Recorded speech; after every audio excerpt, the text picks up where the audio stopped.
What's up, guys, and welcome back to Footy with an Edge. I'm your host today, Shaylin, and we've got a buddy joining us back again. What's up, Andy? How are you doing? What what's up, Jalen? What's up, guys? Nice You to be sound here. What are we talking about today? you sound a whole lot better. I'll tell you that from compared to yesterday. Yeah. Like you've recovered. What are we talking about? hmm Let's get into it. We're going to talk about some of the potential rumors that are out there around Bruno's new contract. The club's looking to offer him one. Also, the new deal that they just signed with Lionsgate, the studio, to kind of do a the Crown style show for Manchester United. We'll be talking about the business side of the house too, and INEOS's debt concerns and what that might mean for United as well. So those are topics today. Andy, I was going to start this off with Bruno's contract, right? Because according to Rob Dawson at the ESPN, the club is planning talks ahead of the World Cup, and it's not necessarily kind of just this idea of will you or won't you. They want to keep him on for at least another year, and that's the intent behind the ask, and they want to get a clear indication from Bruno where he sees his future. So, I mean, what do you think, especially with everything that's happened this season? Does Bruno actually want to stay at the club? Shaylin, I was gonna tell you I only have 10 minutes because we got to check out from here pretty soon. And let's start with the spiciest topic, but I guess we're on the same wavelength with that already. Um, I think, listen, it's very obvious what I think of Bruno. If you just go look at through the history of the videos I've made on the channel, I think Shaylin is in the same ballpark. I think he is easily one of the greatest midfielders that's ever played for the club. Um, you look at some of his metrics, some of his stats. I know the ones that matter are like winning titles and all that. And there are other midfielders who have won 11 more. Let's say, right? There's one specific midfielder who keeps talking shit who's won 11 more than Bruno. I think we should do everything in our power to keep him. Right? If we have to sell Kobe Mainu to keep Bruno, I would do that. That's how important this guy is to the team. I don't know if you guys saw Thierry Henry's analysis of the assist that Bruno gave for Mbumo, and that was just a case of like, Just that shift in his body. That was pretty. yeah, I didn't even see. I mean, I saw it, but I didn't know like there was that much of a. yeah. And so you can tell like this guy reads the game like nobody else, right? I saw him playing football with like a bunch of kids in the academy, or like in the training ground. There's like some social media footage they put out, and like this guy is like not doing elasticos. He's not got like insane dribbling or anything. He tried to do like a rainbow flick like above his head, and he kind of failed at it. And I'm just like, this guy's all about effectiveness and nothing else. Nothing in excess of what is needed except for him throwing his arms up in the air. So yeah, I think he's the assist leader this season as well. So I think we should do everything we can. I think Bruno wants to stay as well. That's something that's not being said enough, in my opinion.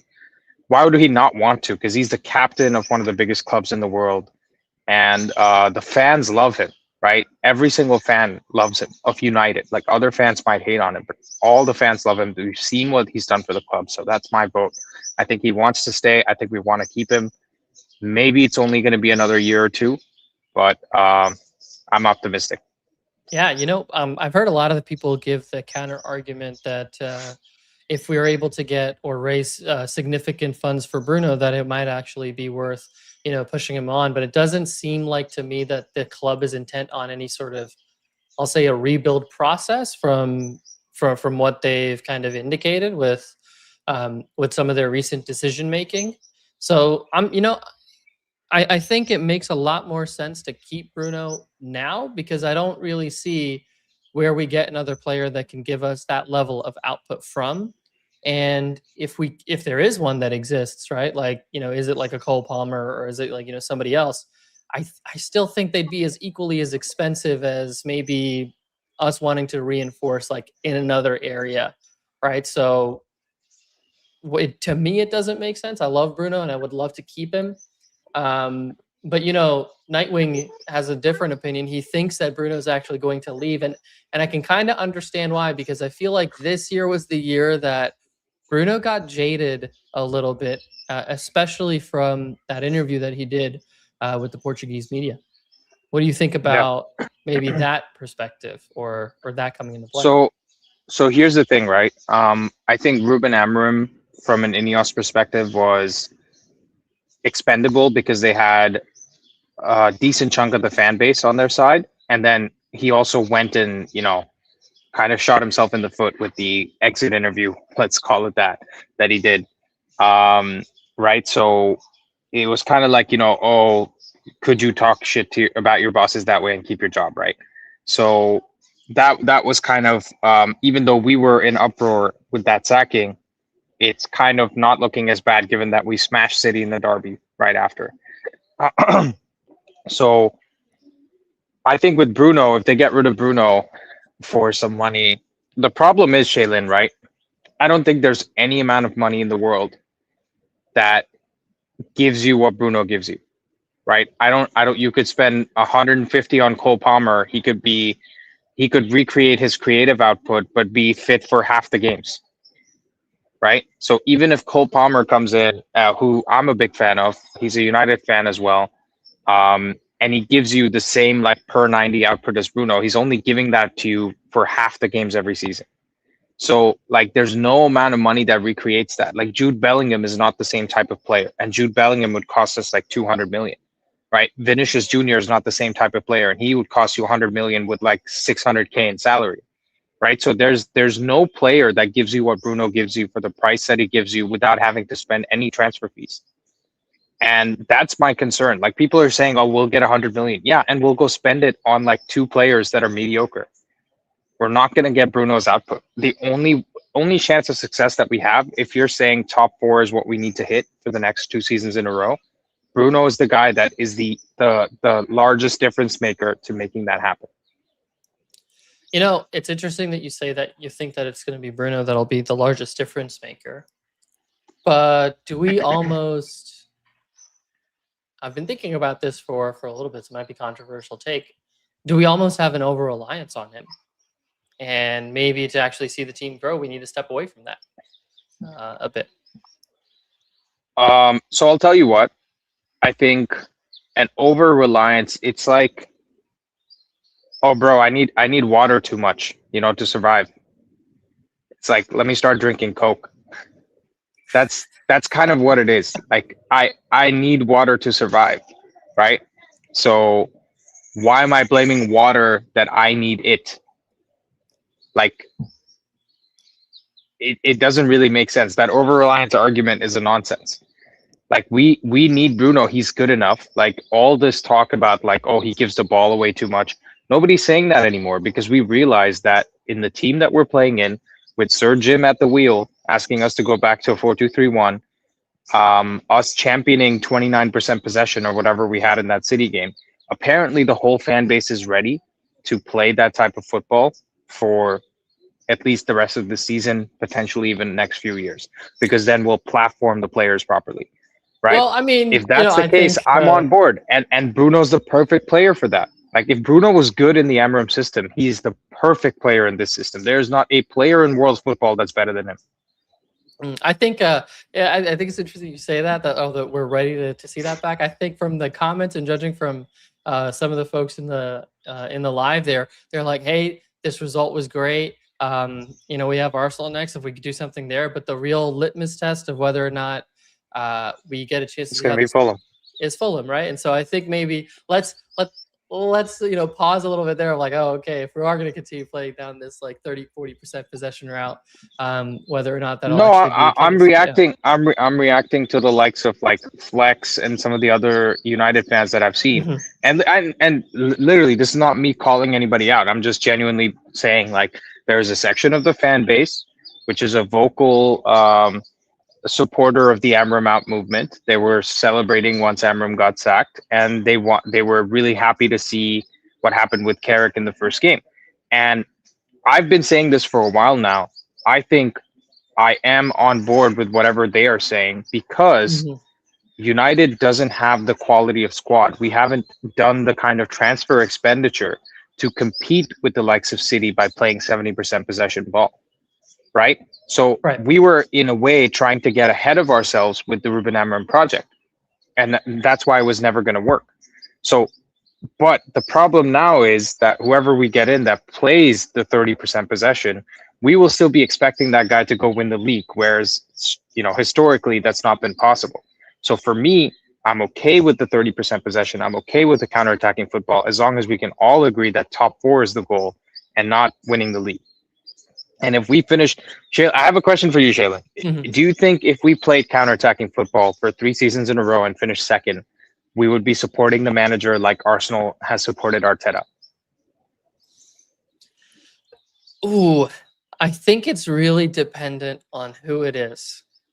I say this because, you know, counterattack is a way to play, right? And I think that it's making a little bit of a comeback, right? Especially Mhm. with this positional press, or sorry, this positional style of play that has kind of been embedded into the league for I think the last decade or so since Pep came into the league. And we've been seeing even like the mid-table teams start to adopt that, which is why I think the floor of the Premier League has just gotten higher. So, could that be, hey, that we play in a way where it naturally gives us the ability to get there, but maybe not over the line just yet, because Mhm. we're missing something different in those couple of games. Then yeah, for sure, right? But again, it's not like this isn't right. Football is cyclical. It's not like this won't necessarily be the case. And I think there's context around the results. The reason why I felt like under Ollie, even though we finished second, I was like, there was such a massive points gap from where we were, and even under Jose, right? Like it was such a massive points gap from where we were to where the I top think team was City, that didn't matter. City in terms of quality under both Jose and Ollie were significantly better than the rest of the teams, Yep. right? Whereas now the quality throughout the league has improved so much because the likes of what is it? West Ham pays Jared Bowen like 200K, I think, or 150K or something, right? Like that is unheard of even like 3 4 seasons ago. Right. And so every club in the Premier League, this is the benefit of the TV rights going up. This is the benefit of like more clubs playing in Europe, right? Because what is it? West Ham won the Conference League before Declan Rice moved out, so they got the money from that as well. So I think the league is more competitive than ever. I think City with the same players that we played against 3 days ago or whatever it was, um, that same team like 3 4 years ago dominates the league. But now that same quality of player is not significantly better than all the other players that are out there. And so that makes a big difference. So, I mean, look, I think on the Bruno thing, we should definitely not let him go. We should give him whatever he needs to stay because if there's any player that's worth their salt, it's Bruno. Um, and yeah, like I just this whole INEOS project and everything like that. I think if they just came out and said, "Listen, Project 150 is more about getting into the top four," then I would be satisfied with If that. they But the change their problem own is, goalposts, yeah, okay. yeah, because I just think we're living in dreamland. They're trying to sell T-shirts, and you can't sell jerseys if you're saying we're going to get into the top four. So they're going to keep saying Mission 150 or whatever, Mission 21, Project 150, and the fans are going to keep believing that, and we're going to get excited, right? Like, listen, we got 16 games left. If we win 10 out of 16 or something like that, it's going to be Carrick's at the wheel again, which again, I'm not opposed to.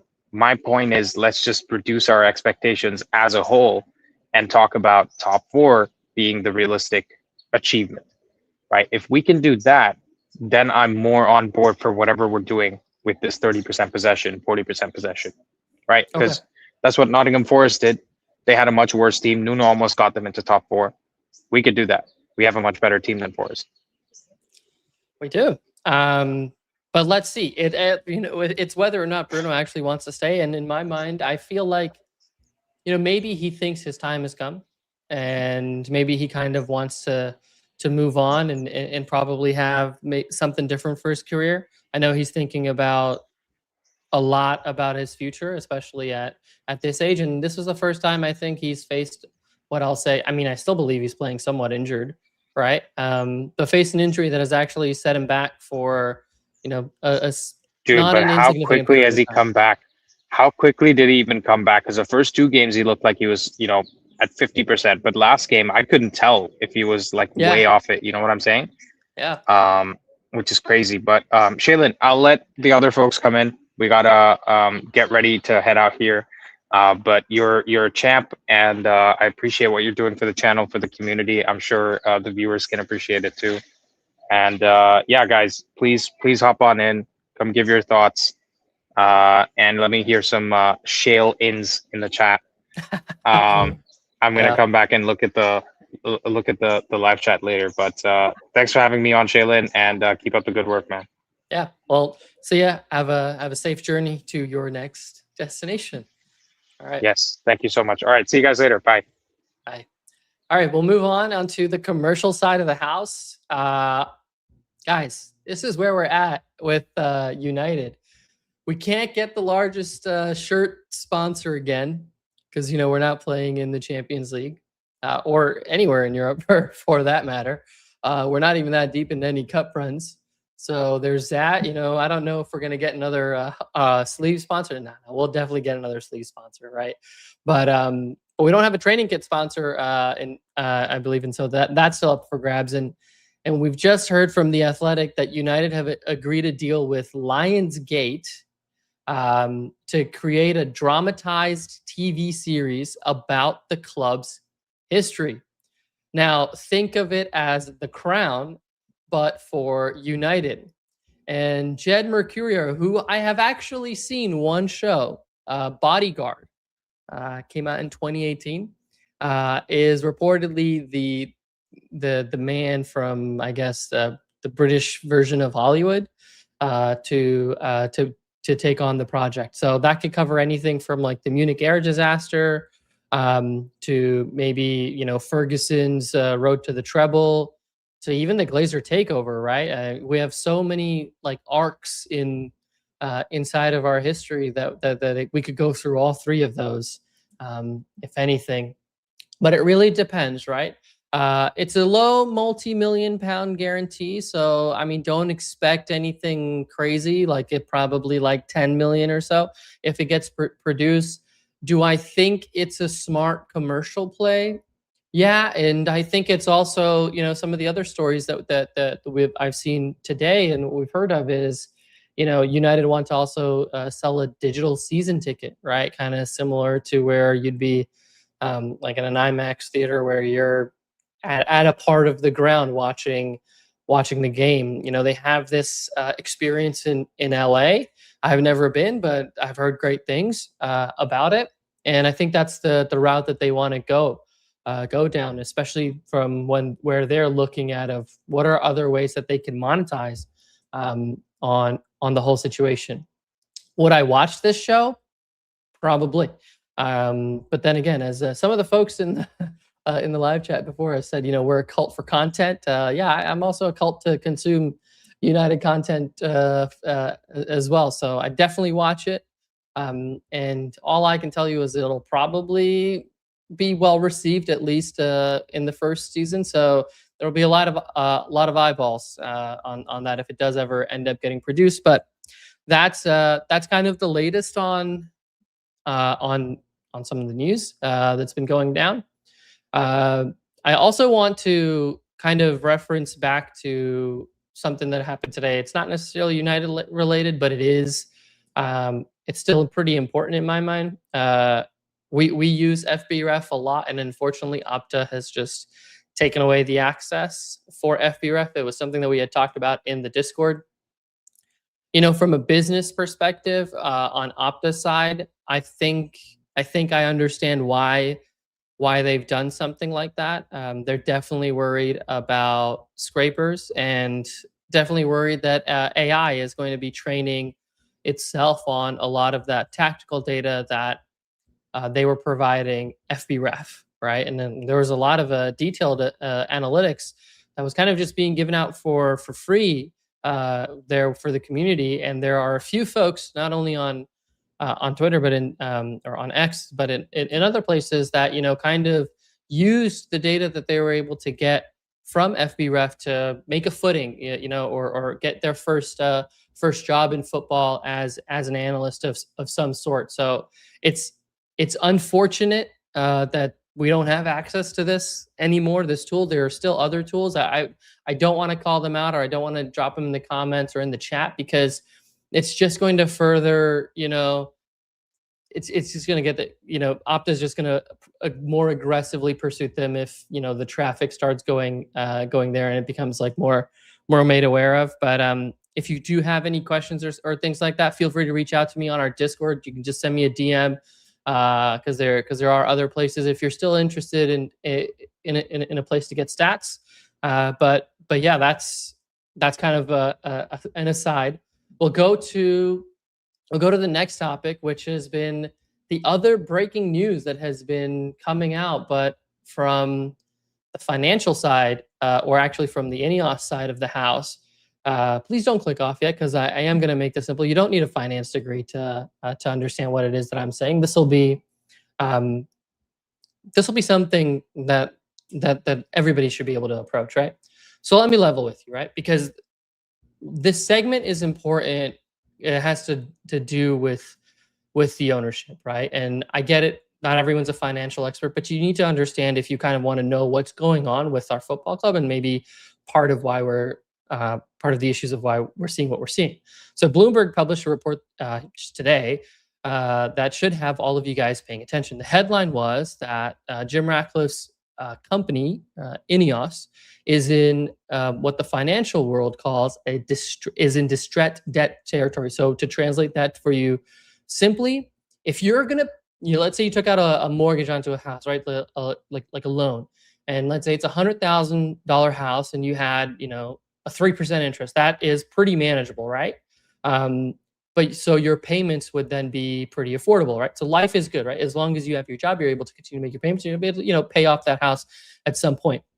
But imagine now if that interest rate suddenly jumps to 17%, right? And at the same time you lose your job, and your income drops, right? So the bank is still going to be there. They're still going to want their money, right? That part is not changing. But that's the exact situation that INEOS are in right now. And let me, let me tell you how they kind of got there a little bit, right? So Ratcliffe has built INEOS through borrowing money, and he's borrowed a lot of money over the time, paid back loans and bonds then as well.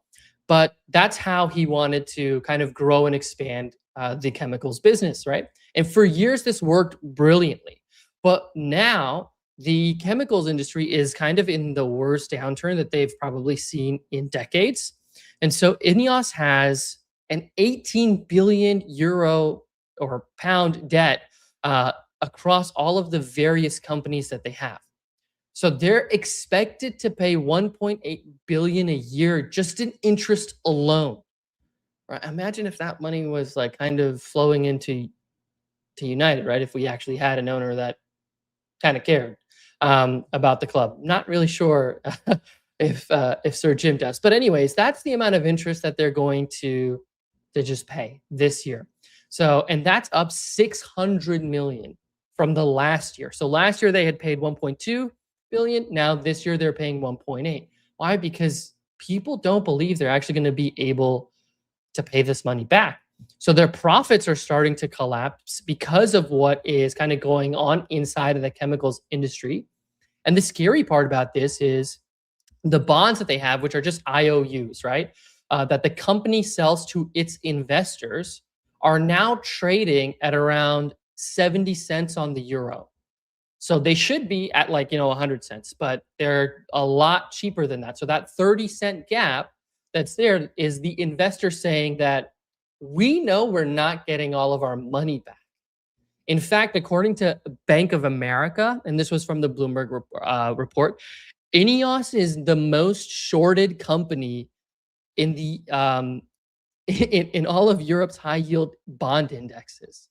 So that means the institutional investors, the smart quote smart money, the hedge funds and whatnot, they're betting against INEOS, right? And so they're saying it, and there's an analyst from his name is Ben Pankenham from Poland Capital. He said this: it is existential. Left to its own devices without the EU's help, so without some sort of government assistance, INEOS as an issuer is in deep trouble. Now, I want to hone in on that word, existential, right? So because INEOS is in this position, now to explain to you a little bit why they're in this position, right? There's and some of the surrounding situations for it.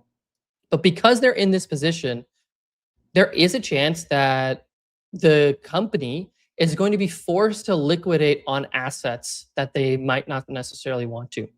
Now we're seeing that with Sir Jim put up Nice for sale, right? He's definitely trying to divest from certain sporting ventures in order to be able to get and recoup some money. Why he hasn't put up Los Angeles, probably it's not going to fetch him much. Whereas with Nice, they're looking for at least like north of 100 million pounds, which would be significant for them to be able to pay this back. But the number one reason for why INEOS is in this situation is that China is flooding Europe with a lot of cheap chemicals, right? So that's what's called dumping, right? They're selling these products below cost, and so the goal is that they just want to kill the competition. Now, who's the largest game in town in Europe? INEOS, right? And so this is devastating for them. And Europe's share of the global chemical sales just has dropped from 28%, which was the case in the early 2000s, to 13% today, right? That's a massive drop for them. And then the other reason is that the energy costs inside of Europe are extremely high. So those factories, like where INEOS is building, their factories, it's in Europe. They're paying like 3 to 4 times more for energy than any of the Chinese companies that are out there. So why? Because the Chinese companies are using dirt cheap ways to generate it, right? They're using coal, they're using things like that. So the math for them won't work, right? In order to be able to sell at that price. And the number 3, United States President Donald Trump, his tariffs against the EU, right? Because he's slapping a 10% levy on European goods, making it even harder for INEOS to sell their products overseas, right? And this is not just the chemicals. This is also the grenadier that they want to sell as well, right? So these are the 3 things that are really affecting INEOS right now. And that's why all the folks that, gave INEOS money and say, hey, we're going to lend this to you because we expect you to be able to pay this back, are saying, you know what, I don't think we're getting all of our money back, so we're just going to try to recoup whatever we can. Now, let me explain what the debt cliff is, because that's the real important part. Because why the hell does this matter, right? Because it shouldn't matter if INEOS is expected to pay this over the next 5 years. It's not true, though. In 2027, INEOS has about somewhere there where there's about 3 to 4 billion euros that's due at the same time. It's just due all at once. And I don't think, and I've been looking at some of the financial statements that the company has put out there. I don't think they have that much cash to be able to actually do this. So they are in quite a pickle, I would say. And a lot of this is dependent on this one factory in Belgium, I think in Antwerp, to kind of go up, that will then help them increase their production, and then also thereby being able to increase their revenues. But to put into the perspective of what happens, right? Because they're expected to pay about 17% or so. If they ended up refinancing, right? They'd want to pay about 4 to 5%, because that's kind of what normal companies are paying. The question is are they going to find somebody to be able to actually refinance for them, right? Or to be able to do that. Now, this impacts a lot of the stuff that we're trying to do with the club, right? We want to build a new £2 billion stadium, and to try to kind of get to the next part of it. Here, let me just give me 1 second, because 1, I need a sip of water, and then 2, I need to switch the agenda. If you like that, can I get a W for Shant in the chat? Because this is his handiwork. So just so you know, guys, he's still helping out, right? Even though he might not necessarily be as available, but yeah. Now, so how does this, or what does this kind of all mean for United? United is not necessarily at risk I'll say, right, because it's a totally separate company and Ratcliffe only owns a portion of it. So they're not going to get their money from United, that's for sure, right? And so it's only going to be there from INEOS, and INEOS has a lot of assets that they could then sell. They're worth, you know, quite a bit of money. So if if worse comes to worse, they're going to do it. But I'm just going to pause for a second. Does it feel like we have like the poorest billionaire owners on the planet or something? We got one guy who is massively in debt inside of his company, right?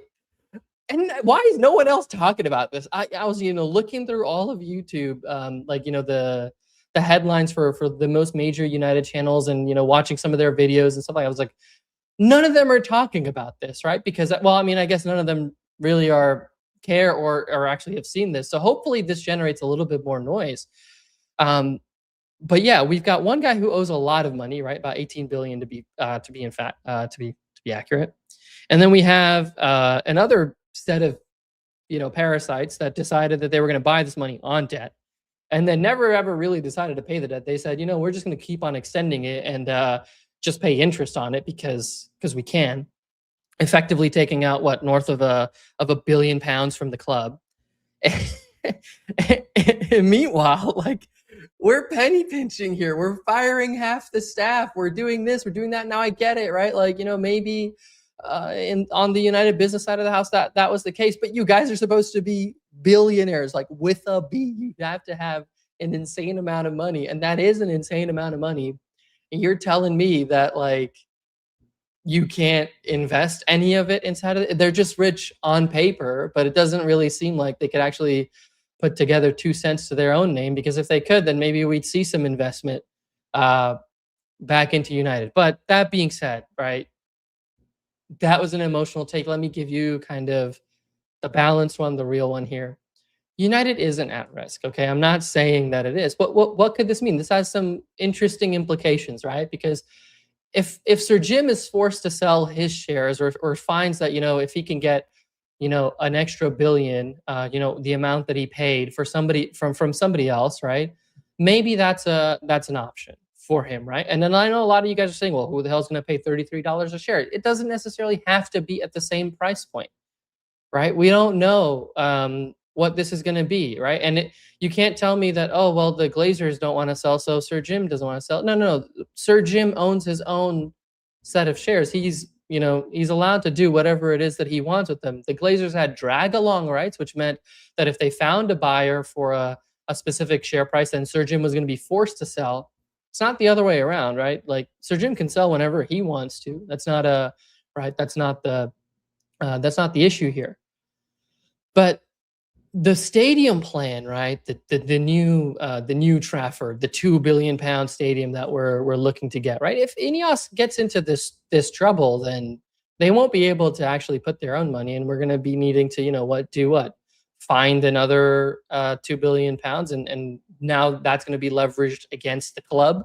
Well, like, I get it. Stadiums are profitable and they definitely drive and generate some revenue. And, that's what Tottenham did in order to build their stadium as well.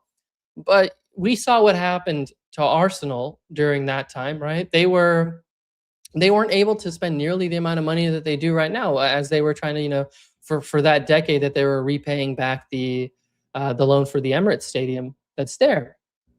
Now, if we also say, hey, we need to invest £1 billion into the squad, or maybe let's say another 500 million, that money's got to come from the club itself, right? It's not like it's coming from anywhere externally, because God knows, right? The Glazers are not going to dump any more money. And, even though Ratcliffe, put in his own money, right, into the club, especially that £15 million to improve Carrington. By the way, that was written into the sale agreement. Like, he had to do that. So just saying, he also got some shares out of it too. So it's not like he did it out of the kindness of his heart. He just did it because he was getting a little more ownership. Not anything significant, but still a little more ownership. Yeah, does that mean that Ratcliffe, further invests? No. And when the sale talks were happening, a lot of people were hypothesizing that, hey man, Sir Jim's just going to come in, and then he's going to buy up more shares, and then the Glazers are going to get out, and that's why we back Sir Jim. Well, guess what, guys? That didn't happen. It is not happening. As far as I'm aware, like, that is not a path that the club is actually going to go down.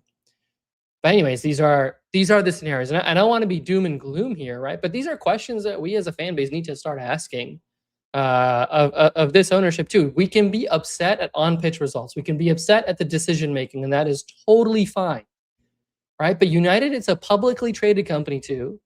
But and look, this is why we need to back the supports. I know not a lot of us are from the UK. I know a lot of us are, are fans from abroad, but we can still make our voices heard. And we need to back the folks that are actually in the UK that want to go there and protest, right? Because that is probably going to be the best outcome for the club, right? Green and gold until we're sold.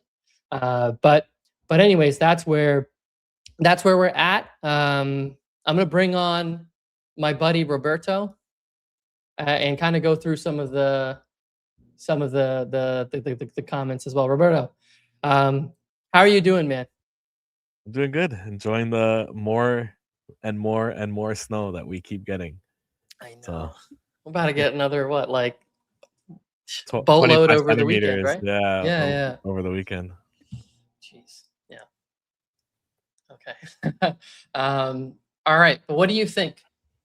Arlo Sunny asked, "Are Nice debt free?" Yeah, they are. As far as I know, that there isn't a debt that's associated to Nice. They just want to get sold, essentially. That's all.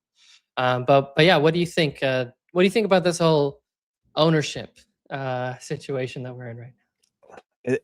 It's really interesting because you kind of made a comment like how do we have the poorest rich or billionaire owners, and it's, of course, it would only be us. Like, who else would that happen to? I just wonder what that means. So I know I did look up some things as well, and I think United's assets are protected in the case of something catastrophic with INEOS anyways. But I just find it interesting, where would we go from there? Would that, like, say they needed to sell off their portion, would that trigger just a whole sale of the club? Like, would the Glazers just be like, F it, let's get rid of the whole thing? And kind of like, where would that leave us? Where does that leave our potential project that we've been supposedly building? It's just raises more questions, and kind of, I know INEOS has no control over the economic state of the world, but it just kind of almost like what we've seen with United is what we're seeing with their business. Almost, it kind of echoes each other. So I find that very interesting. Yeah. Jay Beefy, I'll reiterate that. I understand the sentiment in your argument, but at least be fair and don't imply that INEOS hasn't invested anything, because that's not true. I think I might have addressed it during, like, as I was going through, and I said, hey, yeah, they did put in 50 million, but I'm just, but here's why I want to kind of just, I guess, like, double down on my view, is that, like I mentioned before, it was something that was actually written into the sale agreement that they were going to invest money. Now, I forget whether it was 300 million pounds or something, but there was a significant sum of money that they were going to invest, and part of that went to making, paying off that credit facility, because as Ratcliffe had said, right, United were going to go broke by December if he didn't do that, if he didn't give them the cash. So that was a cash injection. And then the other part of that was going to be investing into the training ground. So realistically, like, what I will say is that, yeah, that was a 300 million pound investment, but again, it was written into the sale agreement that they were going to actually invest this money, and as a return, it wasn't like he was investing 300 million pounds out of the goodness of his own art. He got additional shares for it, right? So it's like a percent, or like 1.5%, in addition to what his original 1.3 billion investment was. So yeah, like, that's why, and buddy, I'm happy to argue the finances, like, with you all day, or whatever, but I am being fair, or at least I feel like I am being fair, and I'm not necessarily implying that they haven't invested. I'm just saying that there were conditions attached to that investment, and I don't think we would see future investment without it. So anyways, there's that. And then for Zakir, morning all, what have I missed? We talked about Bruno and him potentially getting another contract, which, Roberto, I want to get your thoughts on as well. We'll get back to it. And then we talked about how INEOS are basically broke or about to go broke. and then the implications of United. So hopefully that catches you up. If not, rewind, and then we'll get back to it. But Roberto, what do you think of the whole, say, Bruno situation? Like, is that somebody we want to keep around? I want to keep him. So as a United fan, obviously, I think we need to keep him. He's still got legs. He's still so resilient when it comes to like just injuries. Look how fast he kind of came back from that injury, and like how many times has he actually been out injured? Like how many games has he missed from injury? It's probably can count on one hand, right? Like it's a ridiculous number, and but as someone if I wasn't being selfish, honestly, Bruno deserves to win something big. And as much as I want him to stay, I wouldn't blame him for leaving if we don't make Champions League. Even if we make Champions League, I don't know if he stays. Like we need to assure him that we're going to make significant investment. And we're not going to do it, I don't think. And he will probably leave. I think he'll leave, and I think he'll go to a team that hopefully is challenging for a major title. I don't know if he'll go to like Saudi. But yeah, I of course I want him to stay, but I don't think that's very realistic. You don't? Interesting. I kind of agree with you that isn't the case. And Nelson in the chat says that we have to actually move on from him, which I think he makes a pretty good point, at least, because I only think that we need to move on from him, and just as the point, we don't know who the next manager is going to be. And if the next manager is somebody that is, let's say, for example, Julian Nagelsmann, he wants to play in a more controlled possession style of way, right? Then is Bruno still the right type or the right profile of midfielder that he would want, that is in his creative sense? And then yeah, but if it's still maybe Michael Carrick and we're playing this 4-2-3-1, then yeah, it's a bit nuts to me that we're waiting until the summer to make manager to make player decisions to go after them, but we don't have a clear manager in mind. And so what are you supposed to tell a player that wants to come to the club, right? Like, what are you supposed to tell a player like Bruno, right? Like that is, thinking of maybe leaving the club. Like, okay, well, because if by the end of June it's like it's not Carrick, okay, then who is it? Exactly. Right? Like he's gonna ask the same thing, right? Otherwise he'll be like, well, I want to go play under Vincent Company at Bayern, right? Or maybe he says I want to go play under.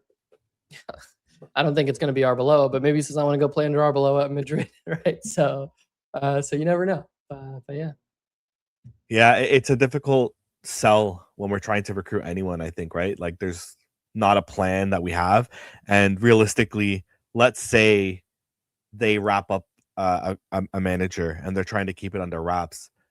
You can't tell whoever you're trying to sign who it's going to be, right? You can't even be very clear. And if you are, that's getting leaked. So it's a terrible situation we put ourselves in, and it's the lack of planning is just biting us. Yeah. Jack Bear in the chat goes, he says he's not getting any younger, and attacking tends usually lose their spark vertically in their 30s. So right, De Bruyne, he's setting as the example as who fell off a cliff last year, and even though he was balling out the year prior. I'm actually interested. Do you think that that's something that can happen, or with just because we've played so like little games, right? We're only going to play 40 games this year, with the World Cup being the additional load. Do you really think Bruno faces that same type of fall off? Given the amount of minutes Bruno's played in his career, potentially. I that being said, clearly, I mentioned, he's so resilient. And his play style, I think, lends itself to, playing in a more advanced age than maybe someone like De Bruyne, who had a little more to do in Pep's system. defensively. Obviously, we've seen Bruno have to be more defensive, and he does have the energy.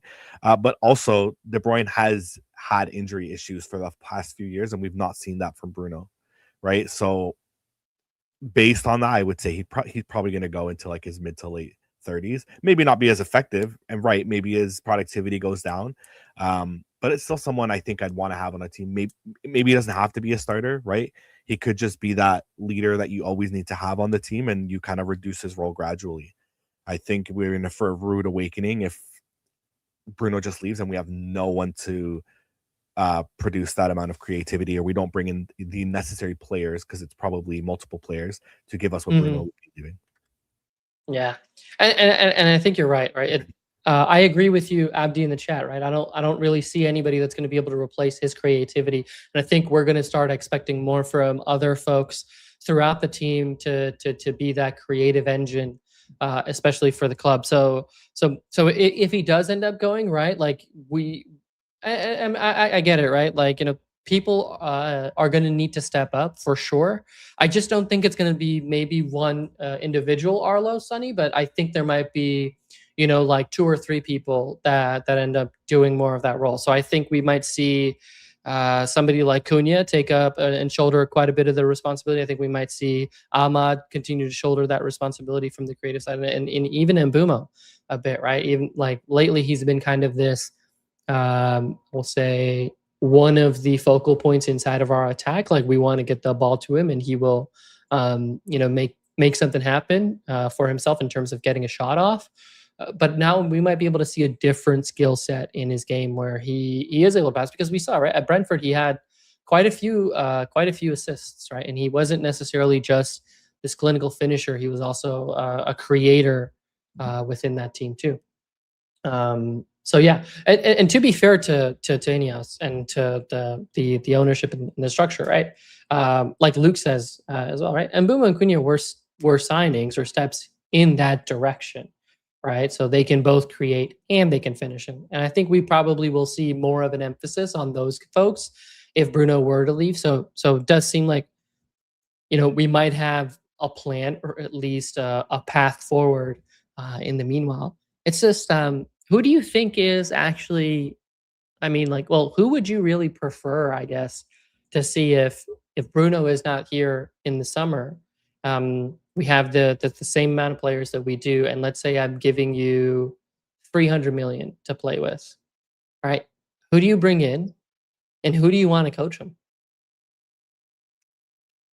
Now, be realistic, right? I mean, I don't know if we're getting 300 million is a lot of money, but it's tough because there's a lot of names where you're like, so Cole Palmer is one that sticks out to me just because he's a United fan. He makes no qualms about hiding that fact. Like, he talks about it pretty often, and there seems to be some tension there. I think Cole Palmer would be awesome if he could. Yeah. I think it'd be awesome if he could stay fit. He'd be someone I'd really want to bring in. I know I won't say we have similar profiles, but position wise, I guess. But he's someone I think you can't give up that opportunity if we have it. So he'd be top of my list. Coaching him, I know you said 300 million, but I think there's a few players you'd have to bring in, not just one. Coaching, I mean, same, man. Luis Enrique for me is the big number one. I would love that. I just don't ever think that guy's reality. This shit show. Yeah, I mean, well, there's that, but I just don't think he's gonna actually necessarily come. But again, right? And like, I think if we get a Cole Palmer, I said 300 million, and that was not necessarily for just one player. Like, you have it for multiple players that are there, but Cole Palmer's probably easily 100 millions, right? Just to get him. And I feel like that's. Right? Yeah, I feel like our entire midfield rebuild is gonna just cost 300 million, and we're just gonna spend it on 3 guys, right? Yeah. Like, there's 3 guys that we want to spend it on, and then we're gonna go get them. Ed, who is the one name in world football? Because I don't know, because you said there's only one name in world football and that's it. So I'd love to know what that name is, who you're referring to. I'm a bit confused, but actually Arlo in the chat wrote Vitinha, And I Ooh. kind of heard I saw some rumors about us kind of inquiring about Vitinha, or him, I guess him being offered to us. There's some like tension.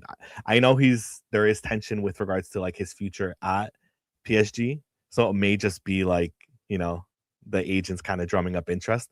But Vitinha would be a huge shout. Okay, Nightwing, you're trolling, buddy. We're not getting Bruno Guimaraes. We're not replacing one Bruno with another Bruno. Like, what is this? Agent Nelson says that we've got Palmer has a 68 million release clause. I think that's what Nelson's agent told him. That is the case. I haven't seen that as an actual verified thing. So, but if he does, well, like, why wouldn't we go for him, right? Like that would, especially if it's going. Oh, Ed is talking about Javi Simons or Simons. Javi Simons. Okay. Yeah, no, we're not going for Xavi Simons, irrespective of what you think. Oh, okay. Ed goes belly goal. So I think he's trying to say Bellingham. Bellingham, yeah. But, there's Vitinha is a good shout, I think. And he also said Joan F. If we get, if we get Enrique. But I think Enrique would probably say, hey, I want to bring at least 2 players from PSG because, right, that's that would be some guaranteed investment that he would know he'd get into the squad and players that he would be able to use within it. So he'd bring he'd bring, like, to your point, he would not just the right skill set, but like the right characters. He'd be bringing with people that he knows can get others on board. It's kind of like what Eric Ten Hag tried to do, but like he's way more competent than Eric Ten Hag in that. Yeah, I think if Anthony came in for like 20 million and not 80 million and not with 200K a week, right? Maybe he would have had a little bit more of the folks on side. Because I mean, dude, come on, if you just think about it this way: you are you're Scott McTominay, okay? You're starting in every game almost like under Eric Ten Hag. Maybe you have like question marks or doubt over the guy's tactic. Is Anthony really the guy that you're going to be listening to if he comes to you and says, "Yo, like this dude knows what he's doing"? No, not at all. Not at all. He wasn't the right guy. Like you said, maybe for 20 million, sure, make up the numbers, but like, no. Yeah. Dude, we got some interesting shouts from Zakir. Okay, like he's saying Nico Paz at Como. I haven't seen much of him, so I don't want to comment and say like, okay, hey, that's the case. I'm not gonna like lie to you or something and be like, oh yeah, that guy would be a great shot. I have no idea. I've just heard his name. I've heard he's good, and I think he was like formerly at Madrid or at least at Madrid's academy. And then the other one was Arda Güler as well. That Zakir came in with too. I've seen more of Arda Güler than I have of Nico Paz, and I think, yeah, I could see it, and it probably fits that profile of wanting to go for like a 26 and under type player. It's just I don't know, would Güler even think of it as like his Martin Odegaard moment, right, where he leaves for a Premier League club, like how Odegaard left for Arsenal, and then thinks that, hey, this is actually going to be the place where I'm going to get regular minutes and like a regular step up. But I do think that he's got the capability to become a Premier League player at some point. He's still growing, and I think he's going to probably fill out a little bit more. So that's what I was going to say. Yeah, that would be my concern. Like, how does he deal with that physicality or that physical aspect of the Premier League? That it would be interesting to see. He's still young, right? Like he is still growing, like you said. So, anyone from Como, I think it would be difficult because they're building a real project there. And like you get to play under Fabregas, which is pretty awesome. I think young up and coming coach. So yeah. The Bruno profile is non-existent. You are right, Ed. There's only one guy, and that is Bruno Fernandes that exists with that profile. I'm not saying that, hey, let's try to recreate him, but maybe we try to, moneyball him, right? And find the guy who could kind of, do as much as he can. So yeah. Ed, we're about almost at an hour in. I think I only have, sorry, not Ed, Roberto. My bad. Apologies. Roberto, we're almost an hour in. And I think I only got one more question for you, right? And that is, Do you want to see INEOS go bankrupt? So, as a person, I would say no. Right? That means Right. a lot of jobs lost, a lot of just bad. Right? It's a major company, so it's bad. As a United fan, I think it depends on what. Yeah, so I think it would depend on what that means, right? I think as fans, we're kind of split. Some people think that INEOS is just a little, that they don't care, right? Or not that they don't care, but they're just, yeah, that they don't care, or they're just incompetent, or just making the wrong decisions, right? Mistakes that happen in any business and in anything that you're gonna do. So what I'm trying to get at is what happens if they do, right? Does it force the Glazers to sell? Absolutely. Does it just means that we're back under Glazer rule and the same crap is gonna? I don't think the Glazers are going to buy back the shares. Yeah. Right. They're not going to just suddenly say, "Hey, here's $1 billion back." But Ed, Well, what are we talking about here? Cold, Palmer, Vitinha will never come here. Let's throw that out there. Whatever reports you were hearing were fucking Mickey Mouse. no, these are. It's not reports. We were just, I was, giving us like he'll never come here. FIFA style transfers. Like, Yeah. hey, what if? Right? You don't replace Bruno. Like I said before, there's only one guy that could do what he does in world football with the intensity does it, and that's Jude Bellingham. Everybody else is a jokester. So if you are going to spend the money, there's only one guy. If you don't want to spend the big money, well, Jude doesn't want to come either, right? But I was going to say, yeah. If you're going to replace him, you have to get like 4 different players. So you have to strengthen 4 of your positions so you don't notice the absence of Bruno. And listen, can I say the R word on here? No. Oh, okay. So I've been watching a lot of I've been taking in a lot of football content through YouTube, which I never did before. And a lot of the other team fans are sub 60 IQ, like even more than I thought, right? So the way they talk about Bruno, I don't think they even watch the games. Like they're like, oh, he doesn't get into our team when he's collectively better than every single midfielder in the Prem. There's nobody even near him at that level. And people are like, well, assists and goals and this. The guy's played everywhere in the midfield. He chases for 90 minutes. He's a bulldog. He's like a Gattuso, and he's like a Gattuso, a Hullet, a Pirlo, all put into one. The guy plays like he's 6'5". You can't replace it. Jude Bellingham, that's it. INEOS, I hope they go broke, and I hope they never get involved in football again. I hope their chemicals come out that they have some sort of something in them and they go even more broke. Bad chemicals in his head, right? Even worse, that they only kill 97% of germs instead of 99%. Oh, man. Yeah, something like that.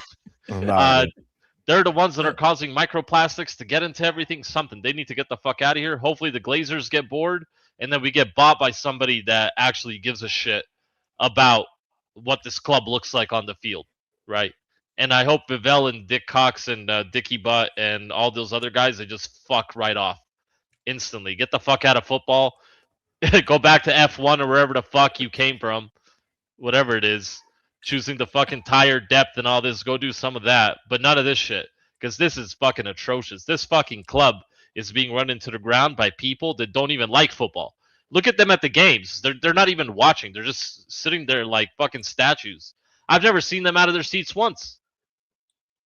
When's the last time you saw any of those idiots out of their seats? Yeah, I almost wonder if it's like most of the time they're watching us, they're like, crap, we're just gonna hear about it more. Because didn't Ratcliffe not like the negative press he was getting about the team's performance in general. So it's probably like just constantly running on his mind.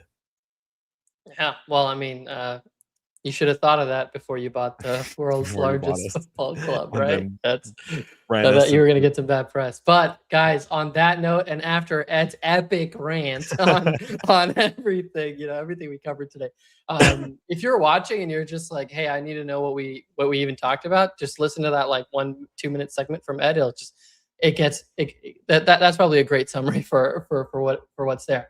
So, but thank you guys. Thank you, Roberto. Thank you, Ed. Also, thank you to Andy earlier today. Thank you to the guys in the chat as well. No, we're not going to have any more F1 slander. F1 is a pretty great sport. I do agree. I didn't slander F1. I slandered these guys that came from F1. Yes, yeah, no, you're right. I do agree with you. But anyways, on that note, like the stream, subscribe, and if you want, if you want some of Ed or more of Ed in the comments afterwards, can you just say hashtag Ed in, and let's see. None of them like me, bro. It's all good. Yeah, but yeah, we'll see you guys. We'll see you guys next time. Take care.